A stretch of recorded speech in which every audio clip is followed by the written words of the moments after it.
founder of monks in the world. I thank you in the name of the mother of religions, and I thank you in the name of the millions and millions of Hindu people of all classes and sects. My thanks also to some of the speakers on this platform who, referring to the delegates from the Orient, have told you that these men from far-off nations may well claim the honor of bearing to different lands the idea of toleration. I am proud to belong to a religion which has taught the world both tolerance and universal acceptance. We believe not only in universal toleration, but we accept all religions as true. I am proud to belong to a nation which has sheltered the persecuted and the refugees of all religions and all nations of the earth. I am proud to tell you that we have gathered in our bosom the purest remnant of the Israelites who came to southern India and took refuge with us in the very year in which their holy temple was shattered to pieces by Roman tyranny. I am proud to belong to the religion which has sheltered and is still fostering the remnant of the grand Zoroastrian nation.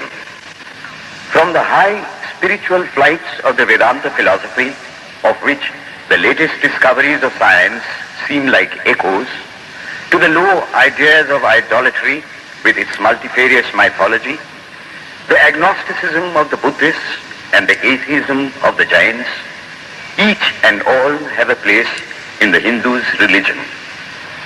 Where then, the question arises, where is the common center to which all these widely diverging radii converge?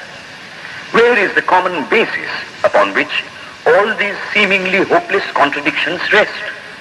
And this is the question I shall attempt to answer.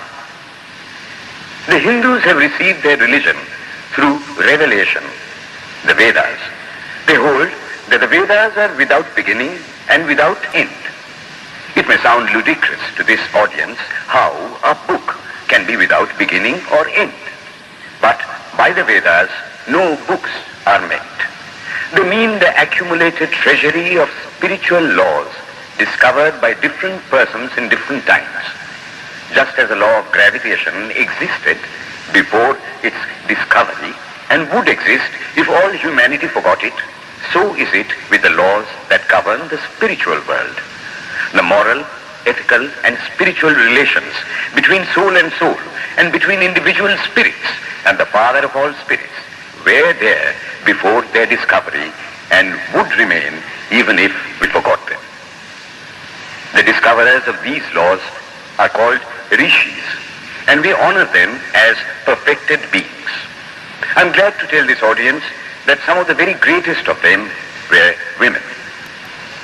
Here it may be said that these laws, as laws, may be without end, but they must have had a beginning. The Vedas teach us that creation is without beginning or end. Science is said to have proved that the sum total of cosmic energy is always the same. Then, if there was a time when nothing existed, where was all this manifested energy? Some say it was in a potential form in God. In that case, God is sometimes potential and sometimes kinetic, which would make him mutable. Everything mutable is a compound, and everything compound must undergo that change which is called destruction. So, God would die, which is absurd. Therefore, there never was a time when there was no creation. If I may be allowed to use a simile, creation and creator are two lines without beginning and without end, running parallel to each other. God is the ever-active providence by whose power systems after systems are being evolved out of chaos, made to run for a time and again destroyed. This is what the Brahmin boy repeats every day. The sun and the moon the Lord created like the suns and moons of previous cycles. And this agrees with modern science. Here I stand, and if I shut my eyes and try to conceive my existence, what is the idea before me? The idea of a body. Am I then nothing but a combination of material substances? The Vedas declare, no. I am a spirit living in a body. I am not the body. The body will die, but I shall not die. Here am I in this body. It will fall, but I shall go on living. I had also a past. The soul was not created, for creation means a combination, which means a certain future dissolution. If then the soul was created, it must die. Some are born happy, enjoy perfect health with beautiful body, mental vigor, and all wants supplied. Others are born miserable. Some are without hands or feet. Others again are idiots and only drag on a wretched existence. Why, if they are all created, why does a just and merciful God create one happy and another unhappy? Why is he so partial? Nor would it matter in the least to hold that those who are miserable in this life will be happy in a future one. Why should a man be miserable even here in the reign of a just and merciful God? In the second place, the idea of a creator God does not explain the anomaly, but simply expresses the cruel fiat of an all-powerful being. There must have been causes then, before his birth, to make a man miserable, and those were his past actions. Are not all the tendencies of the mind and the body accounted for by inherited aptitude? Here are two parallel lines of existence, one of the mind, the other of matter. If matter and its transformations answer for all that we have, there is no necessity for supposing the existence of a soul.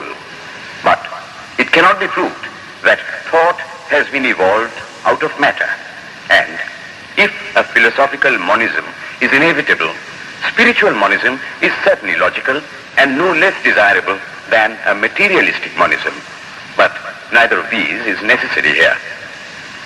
We cannot deny that bodies acquire certain tendencies from heredity, but those tendencies only mean the physical configuration through which a peculiar mind alone can act in a peculiar way. There are other tendencies peculiar to a soul caused by his past actions, and a soul with a certain tendency would, by the laws of affinity, take birth in a body which is the fittest instrument for the display of that tendency. This is in accord with science, for science wants to explain everything by habit, and habit is got through repetitions.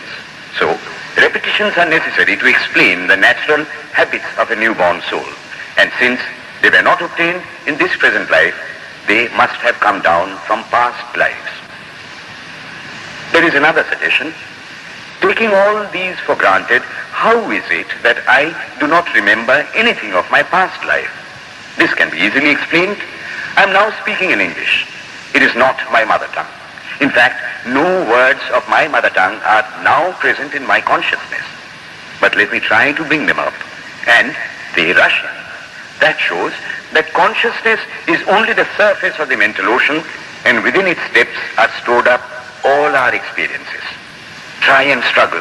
They would come up, and you would be conscious even of your past life. This is direct and demonstrative evidence. Verification is the perfect proof of a theory, and here is the challenge thrown to the world by the rishis. We have discovered the secret by which the very depths of the ocean of memory can be stirred up. Try it, and you would get a complete reminiscence of your past life. So then, the Hindu believes that he is a spirit. Him the sword cannot pierce, him the fire cannot burn, him the water cannot melt, him the air cannot dry.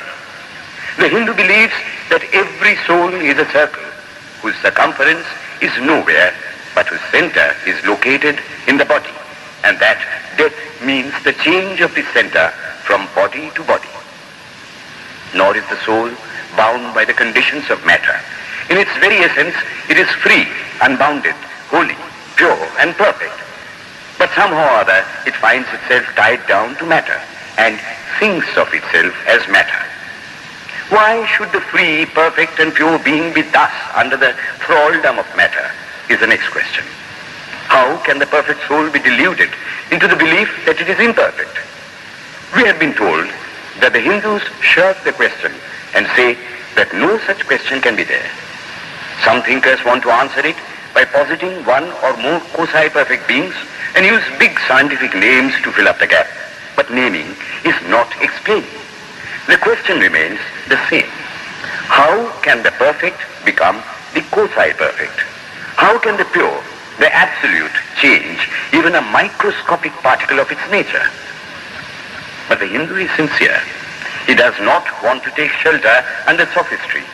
He is brave enough to face the question in a manly fashion, and his answer is, I do not know. I do not know how the perfect being, the soul, came to think of itself as imperfect, as joined to and conditioned by matter. But the fact is a fact for all that. It is a fact in everybody's consciousness that one thinks of oneself as the body. The Hindu does not attempt to explain why one thinks one is the body. The answer that it is the will of God is no explanation. This is nothing more than what the Hindu says, I do not know. Well then, the human soul is eternal and immortal, perfect and infinite, and death means only a change of center from one body to another. The present is determined by our past actions, and the future by the present. The soul will go on evolving up or reverting back from birth to birth and death to death. But here is another question. Is man a tiny boat in a tempest, raised one moment on the foamy crest of a billow and dashed down into a yawning chasm the next, rolling to and fro at the mercy of good and bad actions, a powerless, helpless wreck in an ever-raging, ever-rushing, uncompromising current of cause and effect, a little moth placed under the wheel of causation, which rolls on, crushing everything in its way, and waits not for the widow's tears or the orphan's cry? The heart sinks at the idea. Yet, this is the law of nature. Is there no hope? Is there no escape? Was the cry that went up from the bottom of the heart of despair. It reached the throne of mercy, and words of hope and consolation came down and inspired a Vedic sage, and he stood up before the world and in trumpet voice proclaimed the glad tidings. Hear ye, children of immortal bliss, even ye that reside in higher spheres. I have found the Ancient One who is beyond all darkness, all delusion. Knowing him alone, you shall be saved from death over again. Children of immortal bliss. What a sweet, what a hopeful name. Allow me to call you, brethren, by that sweet name, heirs of immortal bliss. Yea, the Hindu refuses to call you sinners. We are the children of God, the sharers of immortal bliss, holy and perfect beings. Ye divinities on earth, sinners, it is a sin to call a man so. It is standing libel on human nature. Come up, O lions, and shake off the delusion that you are sheep. You are souls immortal, spirits free, blessed and eternal. Ye are not matter, ye are not bodies. Matter is your servant, not you the servant of matter. Thus it is that the Vedas proclaim not a dreadful combination of unforgiving laws, not an endless prison of cause and effect, but that at the head of all these laws, in and through every particle of matter and force, stands one, by whose command the wind blows, the fire burns, the clouds rain, and death stalks upon the earth. And what is his nature? He is everywhere, the pure and formless one, the almighty and the all-merciful. Thou art our Father, thou art our Mother, thou art our beloved friend, thou art the source of all strength. Give us strength. Thou art he that beareth the burdens of the universe. Help me bear the little burden of this life. Thus sang the rishis of the Vedas. And how to worship him? Through love. He is to be worshipped as the one beloved, dearer than everything in this and the next life. This is the doctrine of love declared in the Vedas, and let us see how it is fully developed and taught by Krishna, whom the Hindus believe to have been God incarnate on earth. He taught that a man ought to live in this world like a lotus leaf, which grows in water but is never moistened by water. So a man ought to live in the world, his heart to God and his hands to work. It is good to love God for hope of reward in this or the next world, but it is better to love God for love's sake. One of the disciples of Krishna, the then Emperor of India, was driven from his kingdom by his enemies and had to take shelter with his queen in a forest in the Himalayas. And there, one day, the queen asked him how it was that he, the most virtuous of men, should suffer so much misery. Yudhishthira answered, "Behold, my queen, the Himalayas.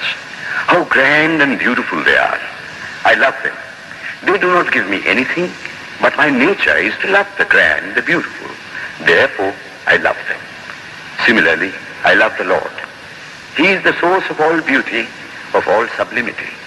He is the only object to be loved. The Hindu does not want to live upon words and theories. If there are existences beyond the ordinary, sensuous existence, he wants to come face to face with them. If there is a soul in him which is not matter, if there is an all-merciful universal soul, he will go to him direct.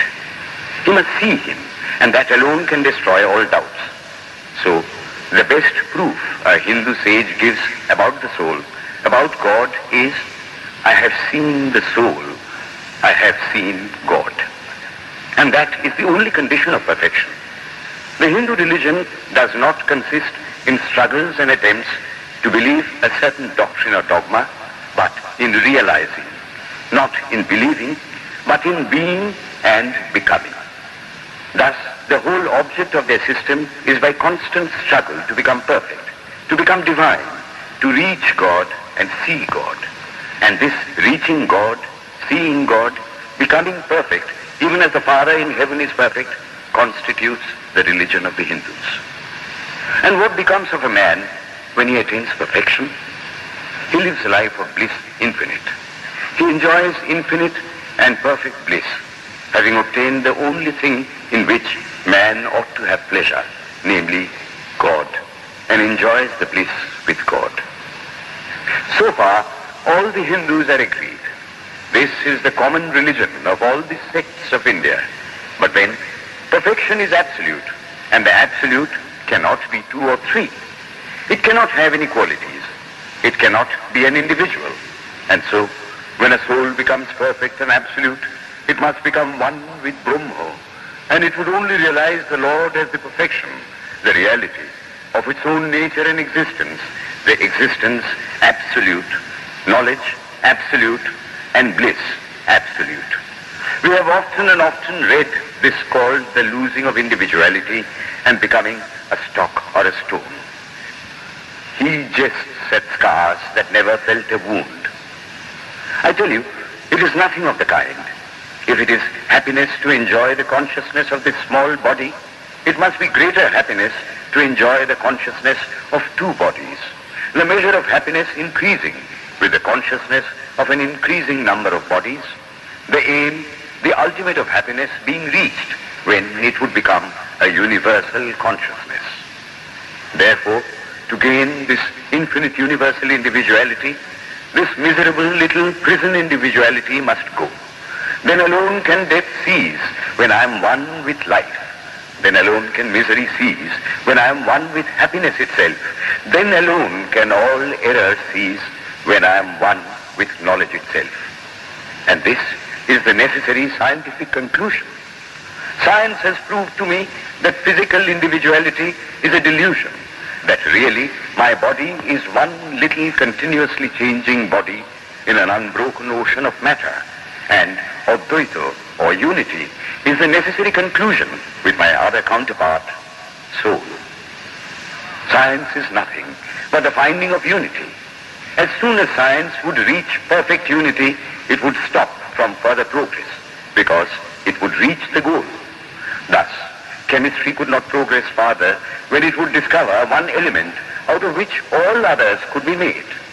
Physics would stop when it would be able to fulfill its services in discovering one energy of which all the others are but manifestations.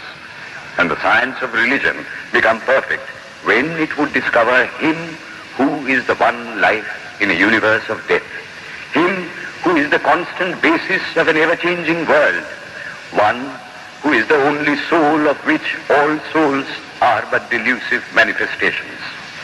Thus is it, through multiplicity and duality, that the ultimate unity is reached. Religion can go no farther. This is the goal of all science. All science is bound to come to this conclusion in the long run. Manifestation and not creation is the word of science today. And the Hindu is only glad that what he has been cherishing in his bosom for ages is going to be taught in more forcible language and with further light from the latest conclusions of science.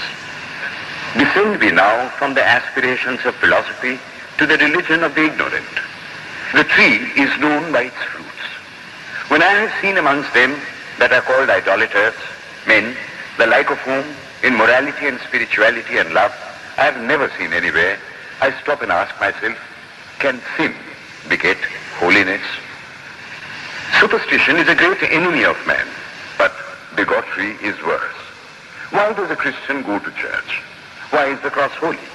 Why is the face turned toward the sky in prayer? Why are there so many images in the Catholic Church? Why are there so many images in the minds of Protestants when they pray? My brethren, we can no more think about anything without a mental image than we can live without breathing. By the law of association, the material image calls up the mental idea and vice versa. This is why the Hindu uses an external symbol when he worships. He will tell you it helps to keep his mind fixed on the being to whom he prays. After all, how much does omnipresence mean to almost the whole world? It stands merely as a word, a symbol. Has God superficial area? If not, when we repeat that word omnipresent, we think of the extended sky or of space. That is all. If a man can realize his divine nature with the help of an image, would it be right to call that a sin? Nor, even when he has passed that stage, should he call it an error.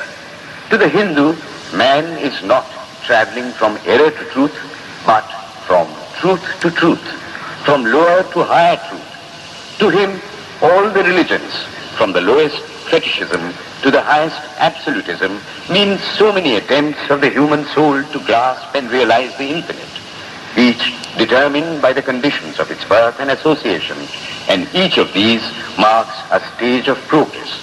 And every soul is a young eagle soaring higher and higher, gathering more and more strength till it reaches the glorious sun. Every other religion lays down certain fixed dogmas and tries to force society to adopt them. It places before society only one coat which must fit Jack and John and Henry all alike.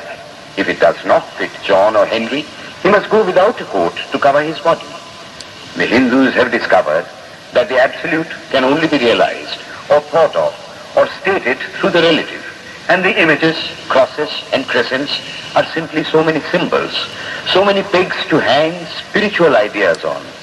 It is not that this help is necessary for everyone, but those that do not need it have no right to say that it is wrong, nor is it compulsory in Hinduism. One thing I must tell you, idolatry in India does not mean anything horrible. It is not the mother of harlots. On the other hand, it is the attempt of undeveloped minds to grasp high spiritual truths. The Hindus have their faults, they sometimes have their exceptions, but mark this, they are always for punishing their own bodies and never for cutting the throats of their neighbors. If the Hindu fanatic burns himself on the fire, he never lights the fire of inquisition. And even this cannot be laid at the door of his religion any more than the burning of witches can be laid at the door of Christianity. To the Hindu then, the whole world of religions is only a traveling, a coming up of different men and women through various conditions and circumstances to the same goal.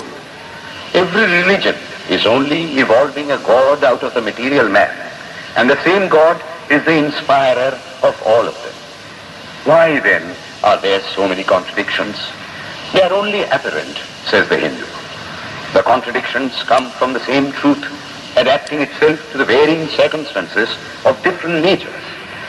It is the same light coming through glasses of different colors, and these little variations are necessary for purposes of adaptation. But in the heart of everything, the same truth reigns. The Lord has declared to the Hindu in his incarnation as Krishna, I am in every religion as a thread through a string of pearls. Wherever thou seest extraordinary holiness and extraordinary power raising and purifying humanity, know thou that I am there. And what has been the result? I challenge the world to find throughout the whole system of Sanskrit philosophy any such expression as that the Hindu alone will be saved and not others. Says Vyasa, we find perfect men even beyond the pale of our caste and creed. One thing more, how then can the Hindu, whose whole fabric of thought centers in God, believe in Buddhism, which is agnostic, or in Jainism, which is atheistic? The Buddhists or the Jains do not depend upon God, but the whole force of their religion is directed to the great central truth in every religion, to evolve a God out of man. They have not seen the Father, but they have seen the Son. And he that hath seen the Son hath seen the Father also. This, brethren, is a short sketch of the religious ideas of the Hindus. The Hindu may have failed to carry out all his plans, but if there is ever to be a universal religion, it must be one which will have no location in place or time, which will be infinite like the God it will preach, and whose sun will shine upon the followers of Krishna and of Christ, on saints and sinners alike, which will not be Brahminic or Buddhistic, Christian or Mohammedan, but the sum total of all these, and still have infinite space for development, which in its Catholicity will embrace in infinite arms and find a place for every human being from the lowest groveling savage, not far removed from the brute, to the highest man towering by the virtues of his head and heart almost above humanity. It will be a religion which will have no place for persecution or intolerance in its polity, which will recognize divinity in every man and woman, and whose whole scope, whose whole force will be centered in aiding humanity to realize its own true divine nature. May he, who is the Brahma of the Hindus, the Ahura Mazda of the Zoroastrians, the Buddha of the Buddhists, the Jehovah of the Jews, the Father in heaven of the Christians, give strength to you to carry out your noble idea. The star arose in the east. It traveled steadily towards the west, sometimes dimmed and sometimes effulgent, till it made a circuit of the world. And now it is again rising on the very horizon of the east, the borders of the sun pole, 1,000-fold more effulgent than it ever was before.